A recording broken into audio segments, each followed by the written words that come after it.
সুন্দরী আপুর জীবনের গল্প তুলে ধরবো, যার নাম হচ্ছে সোনিয়া। সোনিয়ার ভাই বোন দুজন। তো সোনিয়াই বড়। সোনিয়ার বাবা নেই, সোনিয়ার মা আছে। তো সোনিয়া ইউটিউবে এসেছে বিয়ে শাদির জন্য, কারণ সোনিয়ার মা সোনিয়াকে পড়াশোনা করাতে পারেনি। তো সোনিয়ার খুব পড়াশোনার ইচ্ছা ছিল। তো বর্তমানে সোনিয়া একটি কাপড়ের দোকানে চাকরি করে। তো সেখানে কম বেশি যাই বেতন পায়, তা দিয়ে তাদের সংসারটা কোনো মতে হেলে ডুলে চলে। তো তারা যে সঞ্চয় করবে সেই অবস্থা তাদের নেই।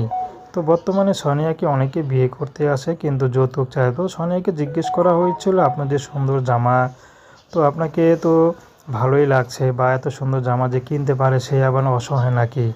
তো সোনিয়া একটি কথা কেঁদে কেঁদে বলল যে এই সুন্দর জামাটা আমার মা যে বাসায় কাজ করতো সেই বাসায় তার মেয়ের জামা, সেই পুরনো জামাটা ঈদের দিয়েছে, আমরা ঈদে পরেছিলাম। তো সোনিয়া এখন ইউটিউবে এসেছে ভালো একটা জীবনসঙ্গীর আশায়। সোনিয়া প্রেম ভালোবাসা